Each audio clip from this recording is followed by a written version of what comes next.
Toute la mémoire du monde. Et ce soir, nous avons des invités exceptionnels, vous le savez, mais je laisserai Frédéric vous parler en détail de cela. Mais pour le moment, je voudrais vous présenter un homme qui nous aide beaucoup, le président du Centre national du cinéma. Oui, il est là. Il est là. Dominique Boutonnat. Dominique Boutonnat. Merci Dominique pour tout ce que vous faites pour nous. Voilà. Je vous voudrais présenter aussi une autre personne que vous verrez dans les jours à venir, Philippe Kaufmann. Philippe.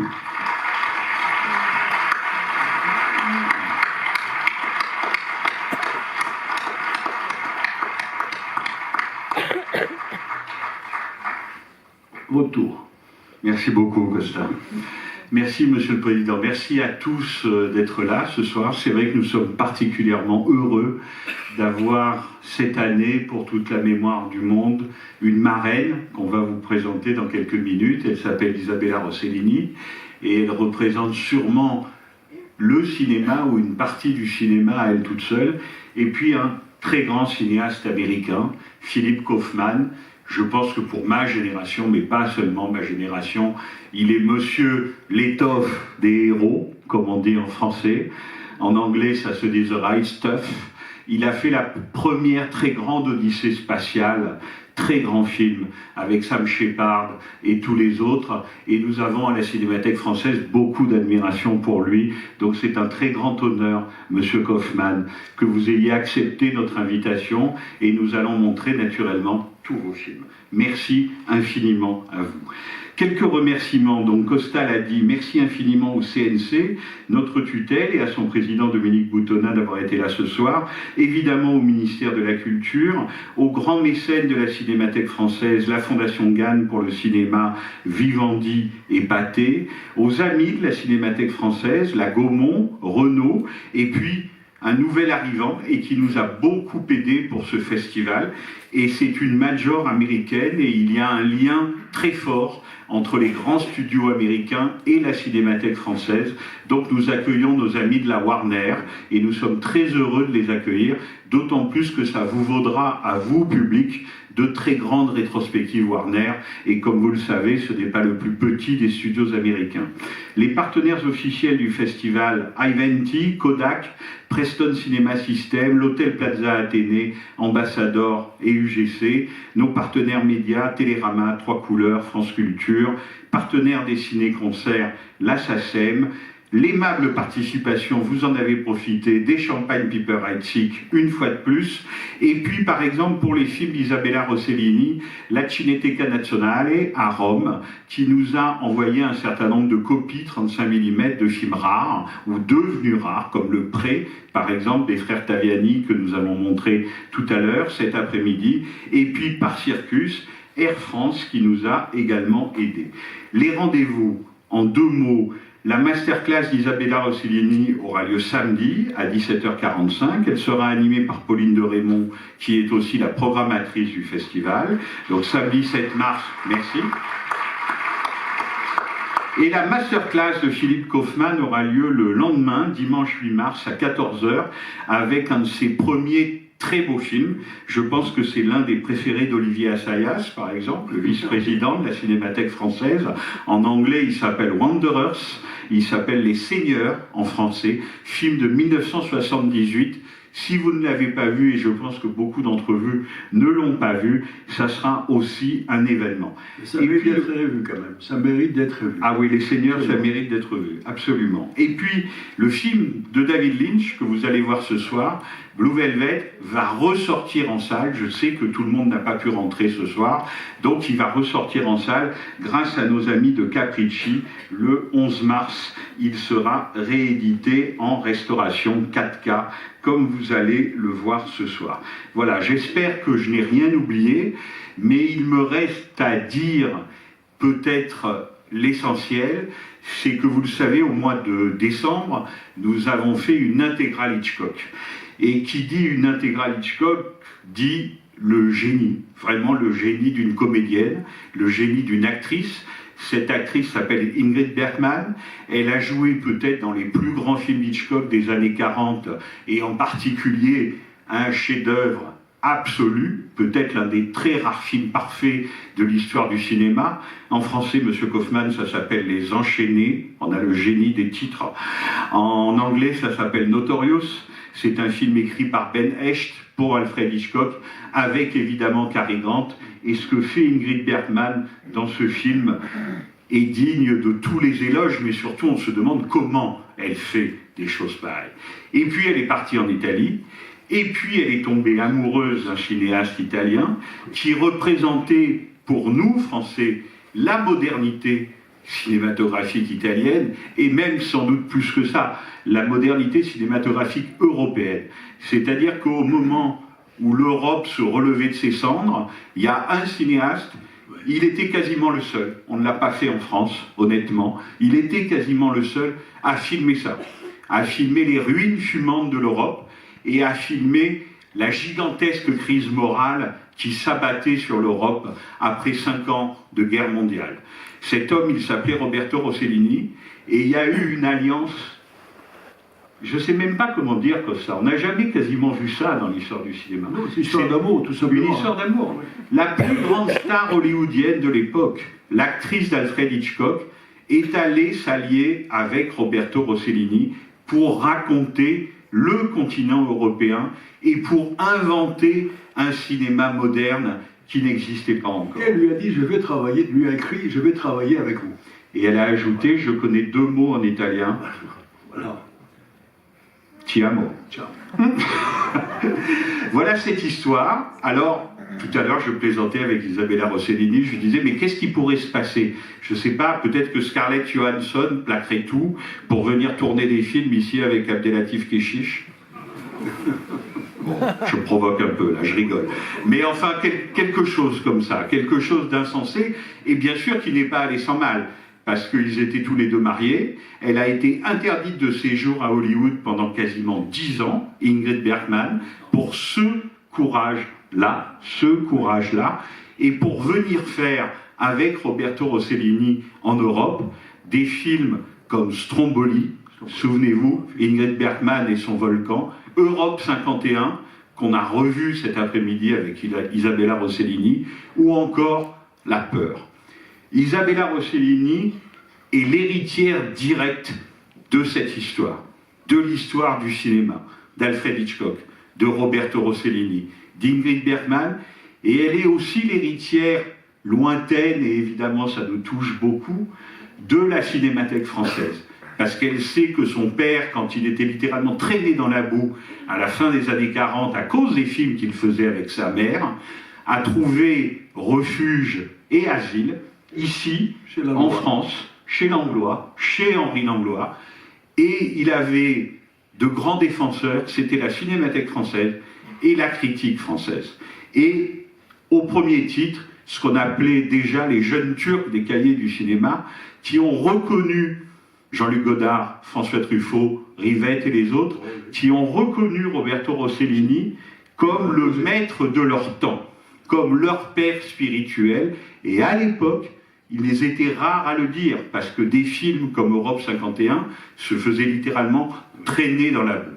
Donc Isabella Rossellini a cette relation très forte avec la France, vous allez l'entendre, elle parle un français absolument parfait, elle a un rapport très fort avec le cinéma français, avec cette maison, mais elle-même, quelle carrière d'actrice. C'est-à-dire que le film que vous allez voir ce soir, Blue Velvet, de David Lynch, moi je l'ai découvert, je parlais déjà très mal anglais, Costa, je n'avais pas tout compris, à New York, à sa sortie, le film se faisait littéralement casser la gueule par la critique américaine. Mais comme vous ne pouvez pas l'imaginer, avec une violence rare. Et qu'est-ce que c'était que cette fille qu'on voyait à poil et dans ces scènes-là? C'était extrêmement violent. Elle vous en parlera tout à l'heure.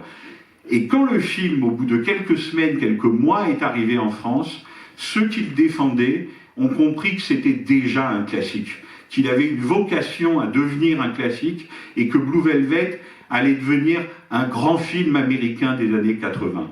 Comme The Right Stuff de M. Kaufman, et qu'il resterait dans l'histoire du cinéma. Mais ce n'était pas gagné d'avance. Et peut-être que le plus beau, le plus émouvant, c'est qu'Isabella Rossellini, avec David Lynch, a répété cette alliance de la comédienne audacieuse, aventureuse, qui n'a peur de rien, qui s'allie avec un cinéaste, qui est aussi son compagnon, pour repousser les limites du cinéma. Et ça, elle l'a fait comme sa mère l'avait fait avec son père, et c'est quand même assez rare aussi, cette répétition comme ça, dans l'alignement des planètes. Et enfin, parce qu'aventureuse, elle l'est restée, je pourrais citer aussi son rôle chez James Gray, par exemple, dans Two Lovers, où quand elle s'est mise à jouer les mères, parce qu'à un moment, il faut bien jouer les mères, eh bien, elle a été la mère de Joaquin Phoenix, excusez du peu, chez James Gray. Ensuite, comme elle le dit elle-même, elle est devenue cinéaste. Et quand on devient cinéaste et qu'on s'appelle Isabella Rossellini, on invente encore une forme qui n'existait pas. C'est-à-dire qu'on ne se contente pas de faire un film de long métrage, mais on invente une série qui doit d'ailleurs beaucoup à notre cher Georges Méliès, qui s'appelle Green Porno. Vous allez voir 2 épisodes ce soir. C'est inventif, c'est bidouillé, c'est ludique, c'est érotique, c'est audacieux. C'est l'histoire du cinéma qui continue. C'est Isabella Rossellini. Entrez, Isabella.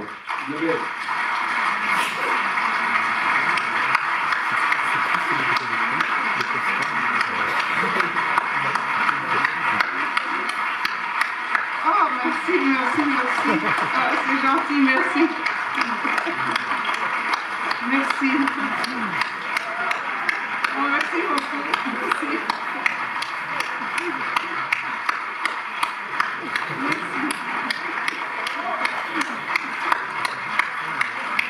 Merci beaucoup. Vraiment. Merci beaucoup.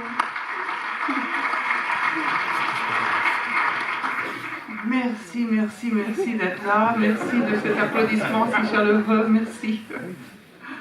Quand je suis arrivée aujourd'hui, la première chose que j'ai dit, c'est « Ah, je me sens chez moi ».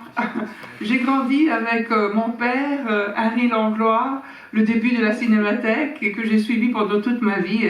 Et c'est un énorme honneur de me retrouver adulte, cinéaste, actrice, parce que je venais à la Cinémathèque depuis que j'étais enfant. Et en admirant toute la grande art du cinéma. Donc c'est vraiment un énorme honneur d'être là. Vous voulez que je continue en parlant de Blue Velvet? Oui. Alors, Blue Velvet, c'est David Lynch. J'étais à un dîner dans un restaurant, le restaurant de Dino De Laurentiis, et je dînais avec la femme de Dino De Laurentiis, pas Silvana Magano, la grande actrice, mais la femme d'après, une productrice américaine qui s'appelle Martha De Laurentiis. Et puis à côté, il y avait une des filles de Dino De Laurentiis qui dînait avec David Lynch. Donc on est tombé dans le même restaurant et on s'est dit voilà, on va mettre les tables ensemble. Et quand je me suis assise, la première chose que David a dit, il a dit « Mais tu sais, tu ressembles beaucoup à Ingrid Bergman ». Et quelqu'un lui a dit « Mais tu es un idiot, elle est la fille d'Ingrid Bergman ». Ça, c'est la première chose qu'on s'est dit. Et puis, David m'a beaucoup parlé. Il venait de finir un film qui n'avait pas eu du succès, mais Dino De Laurentiis lui avait donné de l'argent, Dune, qui n'avait pas eu de succès, et il était un peu déprimé, mais Dino De Laurentiis, même si on le connaît comme un producteur qui produit des films très commerciaux, il connaissait l'art, il connaissait les artistes, et donc il lui a dit à David, je vais te donner un très peu d'argent, mais tu vas faire le film que tu veux, comme ça tu retrouves ta voix. Et David avait écrit Blue Velvet, et il voulait beaucoup que Helen Mirren fasse le rôle de Dorothy Vandlitz. Et moi, je venais de finir un film avec Helen Mirren. Donc toute la soirée, il me disait, donne-moi le numéro de téléphone de Helen Mirren. Je veux lui parler. L'agent m'a refusé qu'elle fasse le film parce qu'il y a des scènes très osées, mais moi, je veux lui parler directement. Donne-moi le téléphone de Helen Mirren. Moi, je disais, mais non, je ne peux pas te donner le téléphone de Helen. Le jour suivant, à la porte, quelqu'un est à la porte et m'amène le script de Blue Velvet avec un mot de David en disant « Maintenant, j'ai pensé ce soir, j'ai pensé que peut-être si Helen Mirren ne veut pas me rencontrer et ne veut pas faire le film, pourquoi tu ne le lis pas toi et tu me dis ce que tu penses ?» Alors j'ai lu le script et drôlement, même si David est très original comme metteur en scène, Mais dans le script, il y avait la même originalité. Ce que j'ai lu et puis j'ai imaginé, c'était pas trop loin, drôlement, de ce que j'avais trouvé dans les pages. J'avais bien compris que le rôle était controversé, qu'il y avait un rôle d'une femme violée, d'une femme qui est peut-être était sur comme ce qu'on dit de Stockholm, le syndrome de Stockholm. Donc elle était devenue, elle perpétuait la violence sur elle, qu'elle a été faite, et donc c'était quelque chose que je n'avais pas vu à la télévision, mais je l'avais vu dans la réalité de la vie, en Italie surtout, dans les années 70, au début des années 80.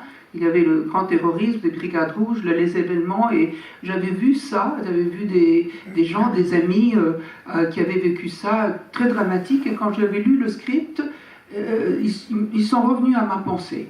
Donc j'ai demandé à David de faire un essayage de toutes les scènes avec Kyle MacLachlan, et on s'est pris une chambre dans un hôtel, et on a refait toutes les scènes. Et David m'a dit, oui, c'est ça que je veux que tu fasses, c'est ça le rôle. Parce que je n'étais pas sûre que peut-être il voulait quelqu'un de plus femme fatale, plus sûre d'elle, etc., plutôt qu'une victime. Et voilà, et il m'a offert le rôle, j'étais ravie de faire le rôle. La troisième actrice qui était employée, c'était Laura Dern, qui vient de prendre un Oscar, qui est une grande amie à moi. Et que je l'ai connue sur Blue Velvet, il venait de finir un film avec Peter Bogdanovich, où elle jouait une aveugle.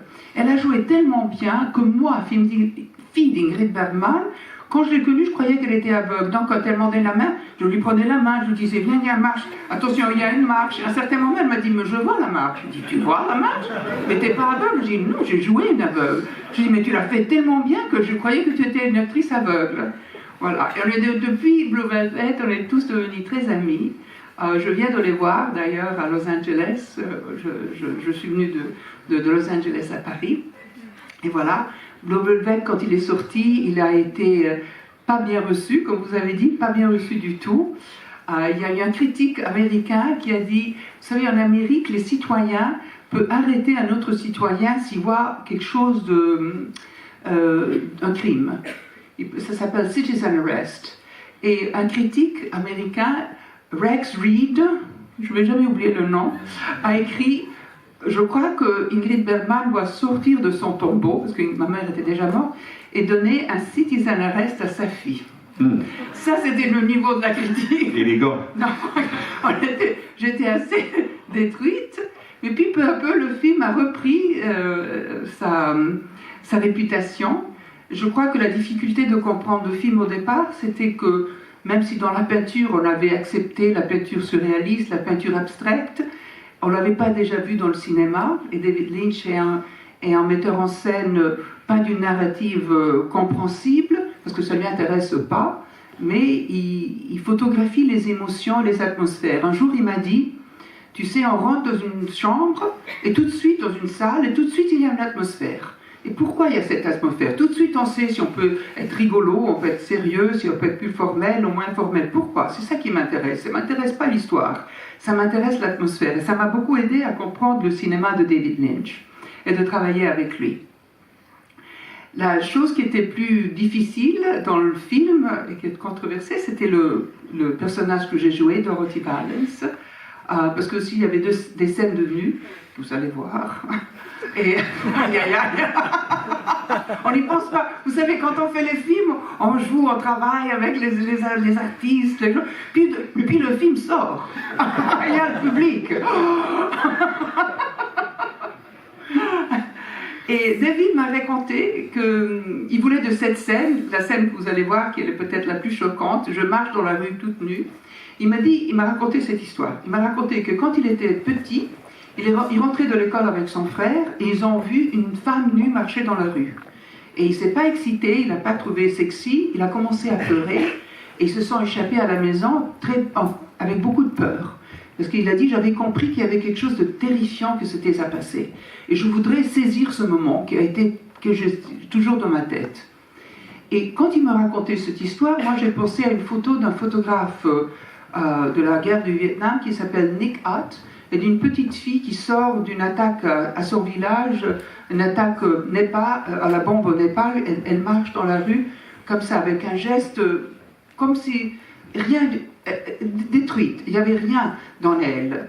Et j'ai pensé à ce geste-là. Et puis j'en discutais avec David. J'ai dit, mais si je suis comme ça, puis je suis totalement exposée, est-ce qu'on peut penser à une autre chose? Et on a pensé, on n'a pas trouvé de solution. Donc on est revenu au geste que vous allez voir ce soir. Et beaucoup de gens se sont plaints parce que c'est très brutal. Et en plus, c'était pas sexy. C'était... l'histoire ne raconte pas, parce que David ça n'intéresse pas la narrative très logique, mais on comprend que cette femme peut-être sort s'échapper d'une violence, elle sort, elle a des bleus, elle a un peu de sang sur elle, peut-être elle s'est échappée d'un viol, elle marche dans la rue, elle était déshabillée, et voilà, elle marche dans la rue en cherchant de l'aide, complètement perdue. Et ça, on n'était pas habitué à voir ça dans le cinéma, je crois. La nudité dans le cinéma, au départ, c'était toujours sexy. Donc, voilà, que quand le film est sorti et les gens n'ont pas compris l'intention de David Lynch, on dit la nudité est horrible, le film est choquant, on comprend. On accuse aujourd'hui aussi que ces films ne sont pas compréhensibles. Mais c'est ce que j'aime de ces films, c'est des films abstraits, c'est des films surréalistes. Et j'espère que vous allez... Je ne sais pas si vous l'avez déjà vu. Qui le voit pour la première fois? Ah ben oui, j'espère. Quand même, mais pas tant que ça, c'est un film culte. Oui, mais c'est bien gentil. Et bien sûr, merci d'être là. Merci d'être venu. Un mot sur Green Porno. Ah, mais Green Porno. Moi, c'est moi, metteur en scène. Alors, vous savez, les vieilles actrices, les vieilles mannequins comme moi ne travaillent pas trop. Et puis, j'avais aussi mes enfants qui étaient grands, ils étaient partis de la maison. Et ça m'a toujours intéressé les animaux. Et le comportement des animaux, surtout, comme les études de Jane Goodall, que peut-être vous connaissiez. Et un jour, j'étais à New York, je suis allée écouter une conférence et on donnait un petit pamphlet, voilà, on vient d'ouvrir à l'université Hunter College le département de comportement animal. Et ce soir-là, même, je me suis inscrite et j'ai commencé à faire des études d'éthologie. Et en même temps, je ne peux pas... Donc, je suis scientifique, mesdames et messieurs. Mais je suis actrice, je suis habituée à la narrative et au jeu. Et donc, je ne suis pas empêchée de faire des films comiques sur la vie sexuelle des animaux où je me transforme en animal. Robert Redford est mon producteur, car il a Sundance, vous savez, on le connaît, le festival, mais il a aussi un Sundance Institute qui encourage les gens à faire des expériments, même des vieilles actrices comme moi, et grâce aussi à CNC en France, qui m'a aidé avec la chaîne de télévision Arte, à continuer mes films sur les animaux. J'ai fait un film, donc les Green Porno, c'est la reproduction des animaux. Seduce Me, séduis-moi, c'est la séduction des animaux. Et le troisième série que j'ai fait, ça s'appelle Mama sur l'instinct maternel. Et je suis maintenant en train de travailler sur un nouveau série sur Darwin avec le musée d'Orsay. Donc ma vie d'éthologue un peu comique continue. Voilà, donc vous allez voir Green Porno et du Blue Velvet. Merci beaucoup, Isabelle.